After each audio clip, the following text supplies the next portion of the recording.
The wedding dress weighed more than she did. 6-year-old Isabelle of France could barely walk, struggling under the oppressive weight of golden silk and glittering jewels. As hundreds of candles flickered against the vast Gothic windows of St. Paul's Cathedral, the organ thundered through the ancient stone hall. Nobles from 2 kingdoms, cloaked in their finery, watched in chilling silence as a child bride, a mere wisp of a girl, approached the altar. There, a 29-year-old man waited to make her his queen. In the next few minutes, you are going to confront the horrifying, suppressed truth about Europe's youngest political victim. This isn't just a story from dusty history books. This is raw evidence medieval chroniclers tried to bury for centuries. Evidence of what really happened behind the opulent palace walls when innocent children became mere pawns in ruthless royal games. But here's what makes this narrative even more profoundly disturbing, truly shattering any romantic illusions you might hold about history. This wasn't some barbaric, ancient practice from distant, forgotten lands. No. This was London. This was France. This was the so-called height of medieval civilization. And what I'm about to reveal will completely obliterate your understanding of how European royalty, those figures we often romanticize, actually treated their own children. Prepare for a descent into a forgotten cruelty, a history deliberately obscured. November 9, 1389. The very stones of the Louvre Palace echo with screams, but not from childbirth. King Charles VI of France, a man soon to be known only as Charles the Mad, is consumed by another horrifying episode. He's convinced his body is made of glass, fragile, that a single touch will shatter him into 1,000 pieces. Palace guards, grim-faced, have been ordered to stay back as the King of France cowers in corners, whimpering. That invisible enemy stalk him through his own royal halls. In another, supposedly more serene wing of the palace, Queen Isabelle of Bavaria gives birth to her 4th daughter. The midwives exchange worried, knowing glances. Another girl. Another mouth to feed, yes, but more importantly, another political tool to be sharpened, to be traded when the time is right. They name her Isabelle. And from her very first breath, she is not a child. She is currency. Think about that for a moment. While your biggest worry at 6 might have been learning to read, or the simple joy of making friends, Isabelle was meticulously groomed as a living treaty. Her toys weren't just dolls, they were miniature courts where she practiced complex diplomatic ceremonies. Her bedtime stories weren't fairy tales, they were chilling lessons in statecraft. But to truly comprehend how a 6-year-old ended up legally bound to a man old enough to be her father, we must first expose the rotting core of the French royal family itself. A core festering with madness, ambition, and a chilling disregard for human life. Charles VI, Charles the Mad, hadn't always been this way. At just 24, something inexplicably snapped in the king's mind during a brutal military campaign. One moment he was leading his army, the next he was attacking his own men, consumed by the delusion they were assassins. These terrifying episodes came in waves. Sometimes he'd be lucid for months, acting with the intelligence and culture France desperately needed. Then, without warning, he'd strip naked and run howling through the palace corridors, or forget his own name, or worse, forget he had a wife and children at all. Medieval medicine had no answers, no cures for this profound mental unraveling. Physicians tried everything imaginable, from crude bloodletting to desperate exorcisms. Nothing worked. France was ruled by a madman. And in the oppressive shadows of the court, opportunists circled like vultures, sensing weakness, eager to seize power. Isabelle of Bavaria, Isabelle's own mother, was the chief vulture. Where others saw tragedy in the king's madness, she saw only opportunity. Every episode meant more power she could seize, more gold she could hoard, more lovers she could shamelessly take while her husband whimpered and cowered in his chambers. Wait, it gets even worse. The very court chroniclers, and remember, these were individuals specifically paid to make royalty look good, to sanitize their image, even they couldn't hide their utter disgust at Isabelle's behavior. One wrote that she cared more for her jewels than her own children, more for her fleeting pleasures than her spiritual prayers. Another dared to claim she had at least 3 lovers while the king suffered his agonizing episodes, sometimes openly entertaining them in rooms shockingly adjacent to where Charles VI was being restrained. This, you must understand, was the woman raising Isabelle. This was her chilling model of motherhood. This was the blueprint for Isabelle's life. The Louvre Palace of Isabelle's childhood was not a home of warmth and innocence, it was a treacherous maze of conspiracies. Two brutal factions, the Armagnacs and the Burgundians, waged a relentless, bloody war for control of the Mad King. Assassination attempts were common, a whispered fear in every shadow. Poison was a constant, gnawing dread. Noble children like Isabelle didn't play innocently in sunlit gardens, they played in grim, fortified courtyards, their games overshadowed by guards constantly watching for crossbow bolts. Isabelle learned to recognize the chilling signs of her father's approaching madness long before she learned her letters, the way his eyes would dart around the room, full of unseen terrors, the trembling in his hands, the sudden, terrifying silence that meant everyone should evacuate before the violence began. She was just 4 years old when she first witnessed her own father try to kill her mother, utterly convinced Isabelle was a demon sent to steal his soul. But here's the detail historians don't want you to know, the one that rips open the facade of medieval grandeur. The French court kept meticulous records of expenses, and hidden in those dusty, forgotten ledgers is a single, heartbreaking entry. In 1394, when Princess Isabelle was barely 5 years old, the royal treasury paid for iron bars to be installed on her chamber windows. Not for decoration. Not for security against outside threats. But because a 5-year-old princess, broken by her childhood, had tried to jump. Even at that tender age, death seemed preferable to the horrifying life she was living. This unimaginable childhood trauma, this profound despair, was merely preparation for the ultimate horror that was rapidly approaching. In 1395, messengers arrived from England with a proposal that would solve many of France's problems, and create a lifetime of unimaginable nightmares for one little girl. Richard II of England was desperate. His first wife, Anne of Bohemia, had died, leaving him without heirs and without allies. His nobles were restless. His treasury was empty from constant warfare with France. He needed peace. He needed money. And he needed them immediately. The French council saw a cynical opportunity to buy nearly 30 years of peace with English gold, all for the price of one 6-year-old girl. The negotiations are where this story turns from merely tragic to truly monstrous. Imagine this scene, if you dare, grown men in velvet robes, figures of power and supposed civility, sitting around polished mahogany tables, haggling over a child like merchants at a slave market. The English ambassadors initially balked at Isabelle's age. Even by medieval standards, 6 was shockingly young. Most royal brides were at least 12, considered old enough to potentially survive childbirth. But the French negotiators had a chilling counterargument, one that should see envy shiver down your spine, exposing the cold calculus of their era. They explained that taking Isabelle young meant Richard could shape her to his preferences. She would grow up knowing only English customs, understanding only Richard's desires. She would be, in their own horrifying words, more completely his. Think about the implications of that statement. They weren't talking about marriage, they were talking about grooming. State-sanctioned, internationally negotiated grooming of a 6-year-old child, and then, the ultimate indignity. The English demanded to inspect her first. That's right, inspect her like livestock. French courtiers were ordered to parade Isabelle before the English delegation.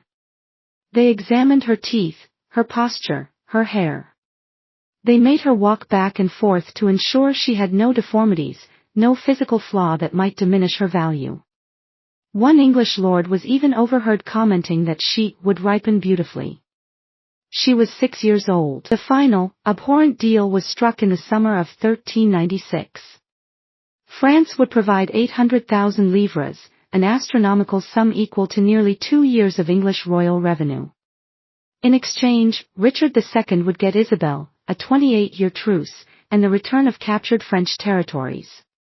But they saved the cruelest detail, the true mark of depravity, for last. The marriage contract itself, meticulously preserved in the English National Archives, contains a clause that modern historians often conveniently skip over. It explicitly specifies that while the marriage would not be consummated until Isabelle reached the proper age, Richard would have all other rights of a husband immediately. What exactly were those rights? The right to control where she lived, what she learned, who she could see. The right to share her bed, not for intimacy, but because medieval nobility believed young brides should grow accustomed to their husband's presence. The right to absolute authority over every single aspect of her fragile existence. With a single stroke of a quill, they signed away her entire childhood, her innocence, and her very autonomy. When they told Isabelle she was going to be Queen of England, she asked a question that her governess later recorded in her private letters, a question that rips through centuries and pierces your heart: will I be able to bring my dolls? Think about that. A 6-year-old's first, most profound concern about becoming queen was whether she could keep her toys. Because that's what she truly was, a child who still played with dolls, who still needed help braiding her hair, who still cried when she scraped her knees. The French court threw itself into wedding preparations with obscene, almost grotesque enthusiasm. Seamstresses worked day and night, creating a trousseau fit for a queen who was barely a toddler. 12 wedding dresses. 40 ceremonial gowns. Jewels that had belonged to 3 generations of French queens, all meticulously sized for a 6-year-old body. Isabeau of Bavaria, Isabelle's mother, personally oversaw every detail of the preparations, showing more interest in her daughter's wedding than she'd shown in her entire upbringing. Why? Because this was her triumph. She'd successfully traded a daughter for peace and political profit. The court poets composed effusive verses praising her wisdom. No one, not a single one, wrote verses for the little girl being systematically packaged for export. October 1396. The farewell ceremony at the Louvre was a masterpiece of political theater, a gilded cage for a terrified child. Charles VI, in a rare, heartbreaking moment of terrifying clarity, blessed his daughter with tears streaming down his face. Witnesses said he held her so tightly they literally had to pry his arms open.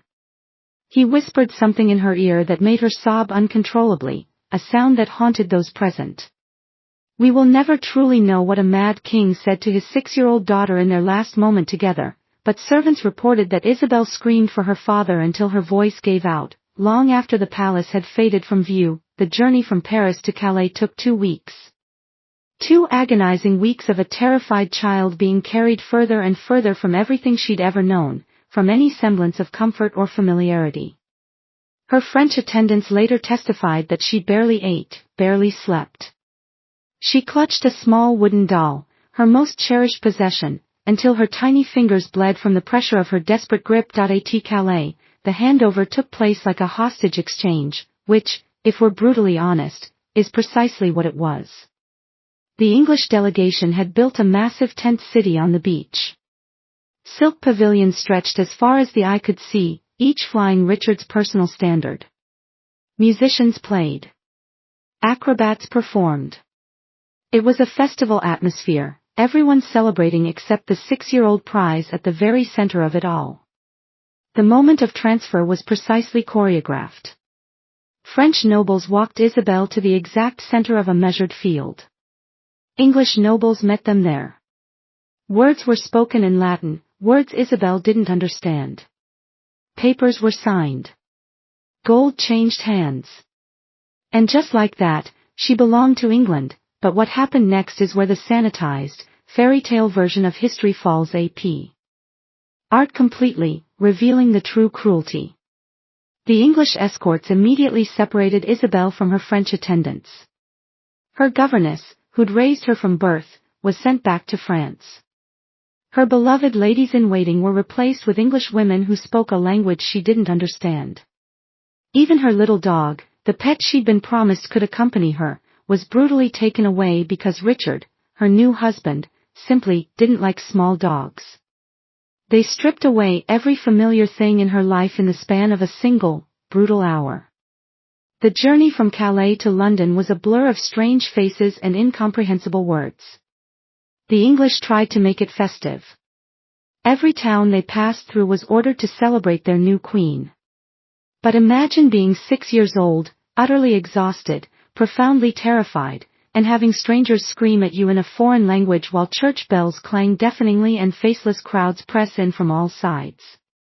Isabelle later confessed to her confessor that she thought they were taking her to her execution. In her innocent child's mind, all this terrifying ceremony could only mean death.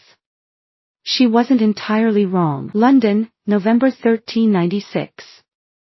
The city had never seen a spectacle like this. Richard II had spent a fortune he didn't have, a fortune that would cripple his kingdom, to impress his subjects and intimidate his enemies. Westminster Palace was draped in cloth of gold. The Thames was crowded with decorated barges. Every church bell in the city rang from dawn to midnight. St. Paul's Cathedral had been transformed into something from a fever dream, thousands upon thousands of candles, incense so thick it made eyes water, banners showing the joined arms of England and France, an altar covered in enough gold to buy a small army. And at the center of it all, a 29-year-old man waiting to marry a 6-year-old child. Richard II cut an impressive figure, tall, elegant, with the refined features that court painters loved. He wore robes worth more than most nobles' entire estates. By all accounts, he was nervous, but not for the reasons you'd hope. See, Richard wasn't nervous about marrying a child. He was nervous about the politics. Would this alliance buy him enough time to crush his domestic enemies? Would the French actually pay the full dowry? Would his nobles accept a queen who wouldn't be able to produce heirs for at least 6 more years? The moral implications, the human cost, those didn't seem to cross his mind at all. When they brought Isabelle into the cathedral, the crowd actually gasped. Not in admiration. In utter, shocked disbelief. She was so small. The ceremonial robes dragged behind her, requiring 2 attendants to carry the train. The crown, specially made for her child-sized head, still slipped constantly, requiring frequent adjustments. She was walked, or more accurately, led like a prisoner, down that impossibly long aisle. Hundreds of nobles watched, their faces a blur. Ambassadors from across Europe took meticulous notes. And at the altar, her bridegroom waited. With the chilling patience of a spider, the Archbishop of Canterbury performed the ceremony. He actually had to kneel to reach Isabelle's level. When he asked if she consented to the marriage, she didn't answer. She couldn't. Terror had completely stolen her voice.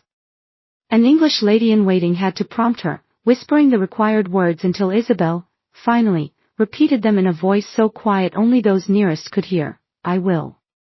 2 tiny words that, for a 6-year-old, sentenced her to a lifetime of captivity. When it came time for the rings, Richard's hands completely engulfed Isabelle's. Witnesses said she flinched when he touched her, a tiny tremor of fear. The ring, despite being specially made for a child, still had to be forced onto her tiny finger. She winced, a small sound of pain echoing in the vast cathedral. No one, not a single soul, stopped the grotesque ceremony. The kiss of peace, a traditional part of medieval weddings, was modified. Richard kissed her forehead instead of her lips, perhaps the only merciful gesture in the entire sickening performance. And then it was done. Isabelle of France was now Isabella of England, queen consort, wife to a man who could have been her father. The crowd cheered. Bells rang. Coins were thrown to the poor in celebration.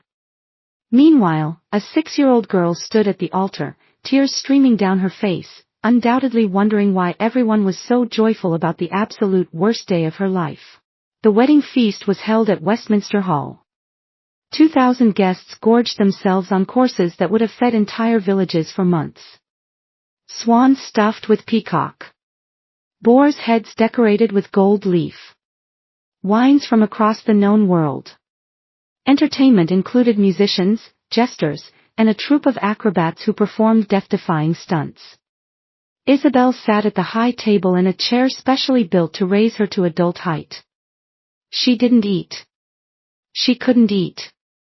The Archbishop of York, seated nearby, later wrote that she spent the entire feast staring at a fixed point on the wall, as if her soul had departed and left only the empty shell of a child, but the real horror was yet to come. Medieval wedding nights were public affairs, ceremonial bedding. Not the consummation, even medieval society wasn't that depraved. But the bedding ceremony itself, the bride would be undressed by her ladies, blessed by priests, and put to bed. The groom would join her. The curtains would be drawn, and the marriage would be considered complete. For Isabelle, they modified the tradition. She was put to bed in her shift, clutching the one French doll they'd allowed her to keep, her last tangible link to a stolen past. Richard entered the chamber in his nightclothes. The courtiers watched as he climbed into bed with a 6-year-old child. The curtains were drawn. The courtiers left. And for the first time, Isabelle was truly alone with her husband. What happened that night? We don't know. Richard later swore the marriage wasn't consummated, and there's no evidence to contradict him. But we do know that the next morning, Isabelle's ladies found her huddled in a corner of the massive bed, refusing to speak or move. She didn't speak for 3 days. When she finally did, her first words were in French, asking when she could go home. The answer, of course, was chillingly simple: never, now. Here's where the story takes an unexpected turn. Richard II, despite being part of this monstrous arrangement, seems to have treated Isabelle with surprising gentleness. After the wedding, he set her up in her own household at Windsor Castle, surrounded by French-speaking attendants he'd specifically recruited. He visited regularly, but maintained separate bed chambers. He showered her with gifts, not jewels or gowns, but toys and books and a small white pony she named Blanche. Was this kindness, or was this grooming? Historians still debate this unsettling question. What we know for certain is that Isabelle slowly began to trust her husband. She learned English. She participated in court ceremonies. She even began to show affection for Richard, calling him my Lord Uncle, a child's desperate attempt to understand their bizarre, twisted relationship. Richard, for his part, seemed genuinely fond of her. He commissioned portraits where they're shown together, him seated, her standing beside him, her tiny hand resting on his arm. He wrote poems about innocence and protection. He violently punished anyone who showed the Queen disrespect. But don't mistake this for a redemption arc. A kind captor is still a captor. A gentle predator is still a predator. And a child bride treated well is still a child bride. Life at the English court settled into a bizarre, unsettling routine. Isabelle attended state functions where she was displayed like an exotic pet, a living trophy of a political victory. Foreign ambassadors would comment on how well-trained she was, how she could already recite English poetry and perform complex court dances. I've got 3 more shocking revelations coming up about what really happened to child brides in medieval courts, secrets the history books often gloss over or entirely omit. But before we continue this descent into the past, if you're finding this hidden history as disturbing as I did when I first uncovered it, make sure you're subscribed with notifications on. I release new investigations every week, exposing the dark truths about historical figures and the uncomfortable realities of power. And trust me, Isabelle's story is just the beginning of what the history books don't want you to know. No one mentioned that she still played with dolls in private, seeking solace in the remnants of a stolen childhood. No one spoke of the nightmares that made her scream for a father an ocean away, a father who had, in essence, sold her. Her ladies often had to coax her to eat because she was wasting away from homesickness, a physical manifestation of her deep emotional pain. The English nobles were sharply divided in their treatment of her. Some, seeing which way the political winds blew, fawned over the child queen, showering her with false courtesies.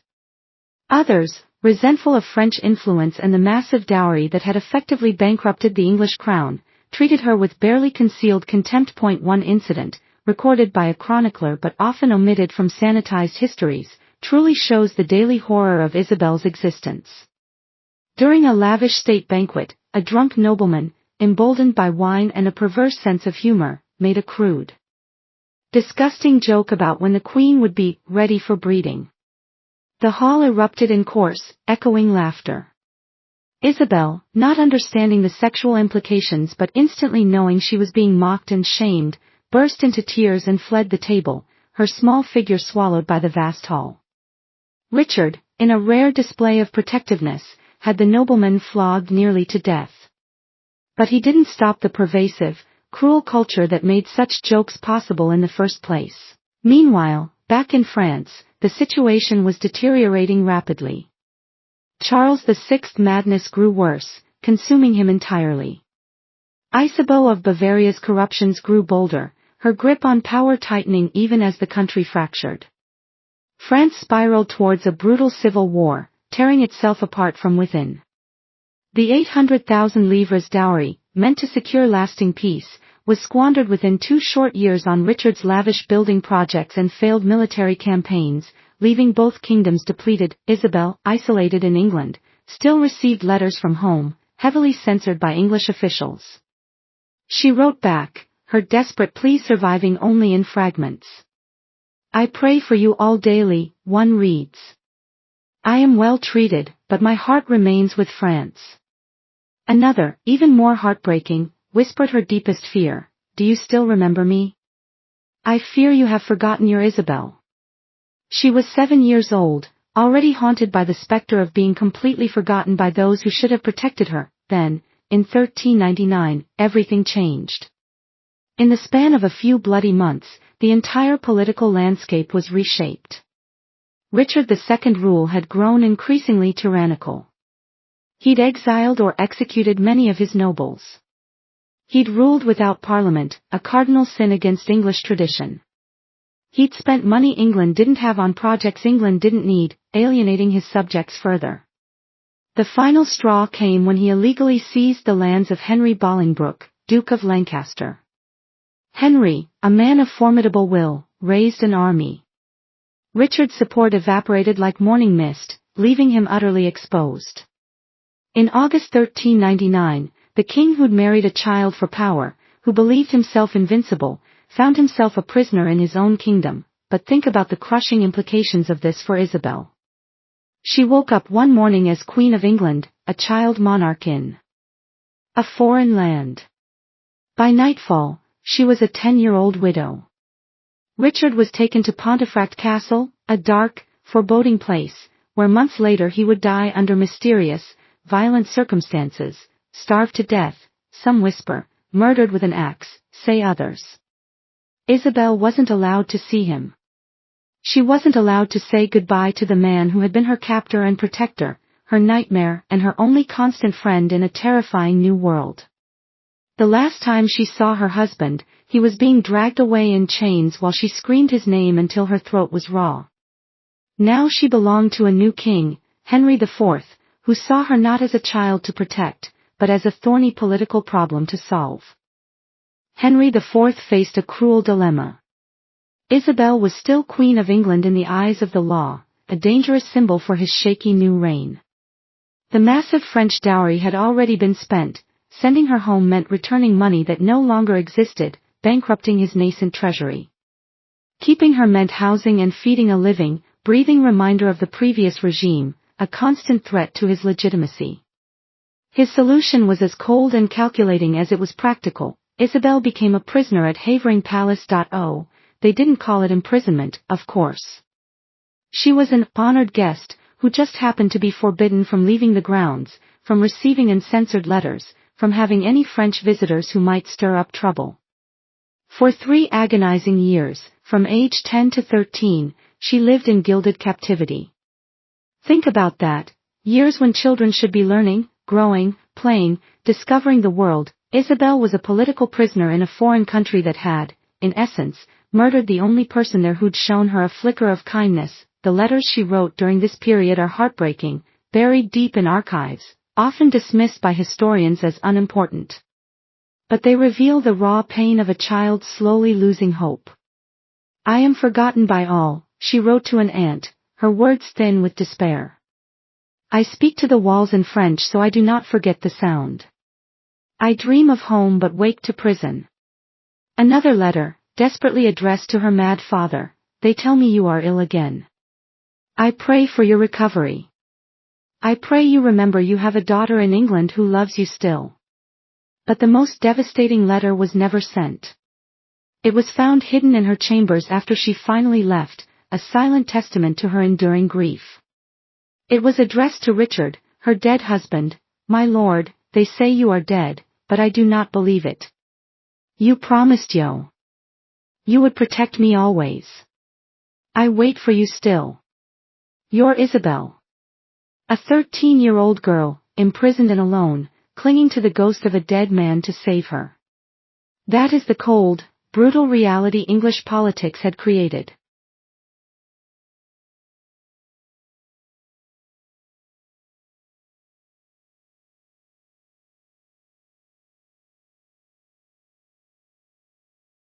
Henry IV tried various, increasingly desperate solutions to the Isabel problem.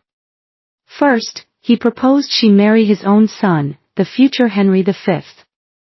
She refused. Not politely. She refused with a vehement, unyielding defiance that utterly shocked the entire court. The quiet, compliant child queen, who had barely dared to speak, had finally found her voice. And it thundered with conviction, "I am Richard's widow. I will marry no English prince."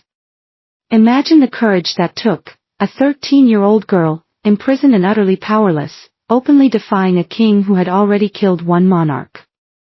Her will, unbroken by years of trauma, became her strongest weapon. Henry's next plan was even crueler. If she wouldn't remarry, she'd simply remain in England indefinitely, a perpetual hostage to ensure French good behavior. But Isabelle had learned. From her years at court, from her survival among vipers, she now knew how to play the game.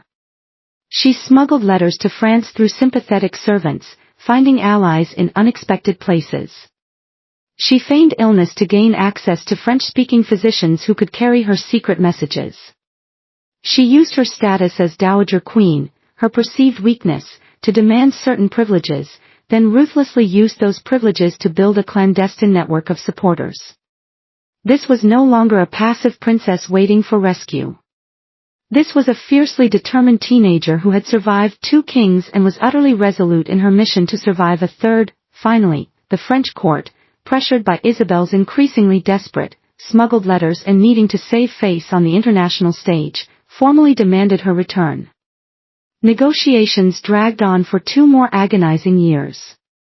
Henry demanded compensation for the dowry he had squandered. France demanded compensation for Isabelle's unjust imprisonment. Back and forth the arguments raged, while a girl's youth withered in captivity, her precious teenage years stolen by political maneuvering. The breakthrough, ironically, came from an unexpected source, Isabelle's mad father, Charles VI. For one brief, shining day, the dense fog lifted from his mind. He remembered. He remembered he had a daughter in England. He remembered she'd been sold for peace. And he flew into a terrifying, royal rage that chilled even his hardened handlers. "Bring her home," he screamed, his voice booming with a forgotten authority. And for once, the court listened to their mad king. In 1401, at age 13, Isabelle finally returned to France. But the girl who came back was not the child who'd left. Contemporary accounts describe her as aged beyond her years, her face etched with a profound melancholy, and most tellingly, forever looking over her shoulder as if constantly expecting recapture. The reunion with her family was not the joyful homecoming she'd dreamed of for 5 years. Charles VI, her father, didn't even recognize her. The madness had claimed him utterly again by the time she arrived. Isabelle of Bavaria, her mother, saw not a beloved daughter, but a political asset that had depreciated drastically in value. To her, a used queen was worth far less on the marriage market than a fresh, untouched princess. Still, Isabelle was home. French soil beneath her feet. French voices speaking her language. French food, familiar and comforting. For a brief, fleeting moment, she might have believed the nightmare was finally over. She was wrong. The nightmare was simply changing shape, twisting into a new form. France in 1401 was even more chaotic, more brutal than when she'd left. The Armagnac-Burgundian civil war had erupted in full, tearing the kingdom apart. Paris, the heart of France, changed hands regularly, each faction more bloodthirsty than the last. The Mad King was a mere puppet, his strings pulled by ruthless opportunists. The Queen Mother, Isabeau, was openly allied with France's enemies, a traitor to her own people. The royal treasury was empty. The people starved. And Isabelle? She was damaged goods, emotionally shattered, in desperate need of rehabilitation, but given none. Isabeau's solution was swift and, as always, mercenary. In 1406, she arranged Isabelle's marriage to Charles, Duke of Orleans. He was a poet, a dreamer, close to Isabelle in age and temperament. By all accounts, it was the first time in her life Isabelle experienced something approaching love. Charles was gentle where Richard had been possessive. He was young where Richard had been aging. He wrote her poetry that spoke of healing and hope. For a brief, beautiful moment, Isabelle knew happiness. They even had a daughter, Jean, in 1409. Motherhood transformed Isabelle. Witnesses said she glowed with a joy they'd never seen before. She finally had someone to love who was truly hers, someone to protect as she'd never been protected herself. But this is Isabelle's story, and happiness, for her, was never meant to last. The birth was difficult. Too difficult for a body that had been malnourished by years of depression, worn down by ceaseless stress, and aged beyond its years by unimaginable trauma. The physicians, the same ones who couldn't cure a mad king, couldn't save a dying queen. As Isabelle lay dying at age 20, she made one last, desperate request. She wanted to hold her daughter one more time. They brought the infant Jean to her. Isabelle whispered something in the baby's ear. No one heard what she said. Her last words were for her daughter alone.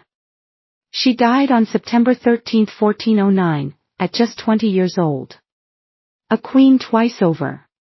A prisoner. A pawn. And finally, briefly, a mother who knew love.